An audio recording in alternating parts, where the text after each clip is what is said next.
এই আয়াতে আল্লাহ ভিন্ন ধরনের বৃষ্টির কথা বলেছেন। যদি তারা ক্ষমা প্রার্থনা করত, যে বৃষ্টি তাদের ধ্বংস করে দিয়েছিল সেই বৃষ্টি হতে পারত তাদের জন্য জীবন আহরণকারী। তারা বৃষ্টির জন্য প্রার্থনা করেনি। আর আল্লাহ তাদের বলছেন ক্ষমা প্রার্থনা করত যদি তারা, তোমরা যদি ক্ষমা প্রার্থনা করো আকাশের দরজা তোমাদের জন্য খুলে দেওয়া হবে আর তা বৃষ্টি বর্ষণ করতে থাকবে। আল্লাহ বলেননি যে পানি বর্ষিত হবে, তিনি বলছেন আকাশ বর্ষণ করবে। কারণ আকাশ শুধু বৃষ্টি নয়, আরও রহমত বর্ষণ করতে পারে। আকাশ থেকে ক্ষমা আসে, আকাশ থেকে প্রশান্তি আসে, বিশ্বাস আসে, রিজিক আসে, সমস্যার সমাধান আসে আসমান থেকে। তিনি তোমাদের জন্য আকাশ খুলে দিবেন আর আকাশের সকল সম্পদ তোমাদের উপর অঝোর ধারায় বর্ষিত হতে থাকবে। আর তোমরা এতদিন রহমতের ভাগিদার হতে পারছিলে না, কারণ তোমরা ক্ষমা প্রার্থনা করনি। তাই এখন ক্ষমা চাইলে এটা খুলে যাবে। একটা একটা করে আপনার সমস্যাগুলোর কথা আল্লাহকে বলেন। আপনার এমনও সমস্যা থাকতে পারে যেটার কথা আপনি নিজেও জানেন না, কিন্তু আল্লাহ জানেন। আমি আর আপনি যদি সত্যিকার অর্থে আল্লাহর নিকট ক্ষমা চাইতে পারি, তাহলে ওই অজানা সমস্যাগুলো স্বর্গীয় হস্তক্ষেপে সমাধান হয়ে যাবে। ইউরসিলুস সামা আলাইকুম মিদরারা। আল্লাহ সুবহানাহু ওয়া তাআলা এখানেই থেমে যাননি। আপনি কার জন্য ক্ষমা চাচ্ছেন?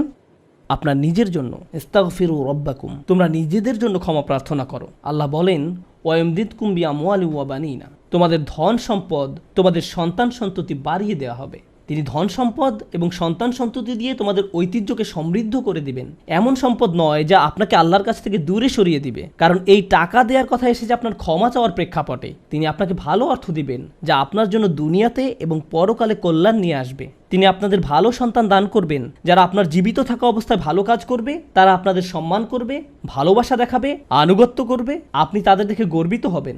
এমনকি আপনি এই দুনিয়া ছেড়ে চলে গেলেও তারা ভালো কাজ করতে থাকবে, যা সাদাকায়ে জারিয়া হিসাবে আপনার আমলনামায় এসে যোগ হবে। আল্লাহ আপনাকে এই সব কিছু দান করবেন। প্রসঙ্গত এই দুই শব্দ অর্থ এবং সন্তান সন্ততি, ইন্নাহুম আসাউনি ওয়াত্তাবাউ মান লাম ইয়াজিদহু মালুহু ওয়া ওয়ালাদুহু ইল্লা খাসারা।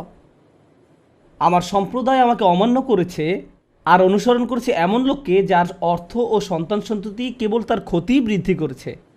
কিন্তু আপনার ক্ষমা চাওয়ার পরে আল্লাহর পক্ষ থেকে যে ধন সম্পদ এবং সন্তান সন্ততি আসে তা আপনার জন্য শুধু কল্যাণই নিয়ে আসে।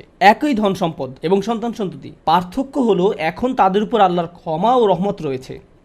বিষয়টা এমন যেন তারা দূষিত হয়ে গিয়েছে, যতক্ষণ না আল্লাহ তার ক্ষমার মাধ্যমে তাদের পরিশুদ্ধ করেন। আল্লাহর নিকট ক্ষমা প্রার্থনা করলে কত শত পথ আপনার জন্য খুলে যাবে। আসমানের দরজা আপনার জন্য এমনভাবে খুলে যাবে যে আপনি কল্পনাও করতে পারবেন না। আপনি সব কিছু আরো ভালোভাবে বুঝতে পারবেন। আপনার ব্যক্তিগত সমস্যাগুলো দূর হতে শুরু করবে। উদাহরণস্বরূপ রাগের কথা ধরা যাক। রাগ হওয়া থেকে মুক্তি পাওয়া আসলেই অনেক কঠিন।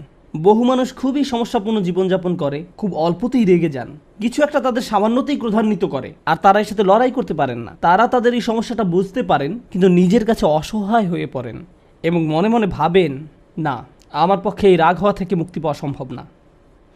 হুদায়বিয়ার সন্ধির সময় সাহাবীরা খুবই রাগান্বিত হয়ে পড়েছিলেন। তাদের রাগ দূর করা সম্পর্কে আল্লাহ কি বলছেন?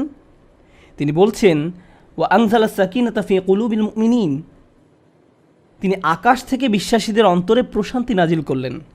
প্রশান্তি আমাদের নিজেদের কাছ থেকে আসে না, আমরা নিজেদের প্রশান্ত করতে পারি না। মুসা আলাইহিস সালামের মা ভয়ে টেনশনে প্রায় মারা যাচ্ছিলেন, যখন তার ছোট শিশু একটা বক্সে বন্দি করে পানিতে ভাসিয়ে দিলেন। লাউলা আর রাবাতনা আলা কলবিহা, যদি আমি তার হৃদয়কে দৃঢ় করে না দিতাম। তার নিজের পক্ষে সে অন্তরকে দৃঢ় করা সম্ভব ছিল না। ঐশ্বরিক হস্তক্ষেপ বললে এটা ব্যাপার আছে। আল্লাহ তার অন্তরকে দৃঢ় করেছিলেন, যা আমাদেরকে আমাদের ব্যক্তিগত দুর্বলতা এবং প্রবণতা থেকে সুস্থ হতে সাহায্য করে। কিছু কিছু মানুষ অশ্লীলতার প্রতি খুবই আকৃষ্ট হয়ে পড়ে, কেউ কেউ ক্রোধ নিয়ন্ত্রণ করতে পারে না, আবার কেউ কেউ মারাত্মক লোভী, সবসময় শুধু টাকা পয়সা নিয়ে চিন্তামগ্ন থাকে। তারা এইসব থেকে বের হয়ে আসতে চায়, কিন্তু নিজেদের সাথে যুদ্ধ করে পারে না। এই সব সমস্যার সমাধান আসে আল্লাহর পক্ষ থেকে।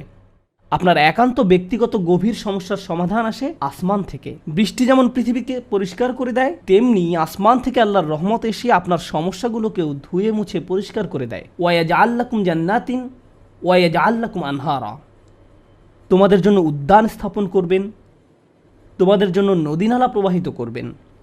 অর্থাৎ আল্লাহ বলছেন, যদি শুধু ক্ষমা চাও সবই দিব। আমি আপনি মনে করি যে যদি আমরা আল্লাহর কাছে ক্ষমা চাই তাহলে শুধু ক্ষমা পাবো, কিন্তু আল্লাহ বলছেন যদি ক্ষমা চাও তাহলে এমন কিছু নেই যা আমি তোমাদের দিব না। বিষয়টা এমন যে আপনি ইচ্ছা করলে এক এক করে বিভিন্ন জিনিস চাইতে পারেন, অথবা শুধু ক্ষমা চান তাহলে সবই পাবেন। কি আর বাকি থাকে? অর্থ, সন্তান সন্ততি, আপনার সকল সমস্যার সমাধানে আকাশ খুলে যাবে, বাগান, নদী সব কিছু আপনার জন্য প্রস্তুত। মানুষ সাধারণত মনে করে যে যদি তার আল্লাহর ক্ষমা চায় তাহলে এটা শুধু তাদেরকে পরকালে সাহায্য করবে, কিন্তু এই আয়াতগুলো আমাদের বলছে না। এই আয়াতগুলো আমাদেরকে বলছে যে না, আল্লাহ শুধু আমাদেরকে পরকালেই সাহায্য করবেন তা নয়, তিনি আমাদেরকে এই দুনিয়াতেও সাহায্য করবেন।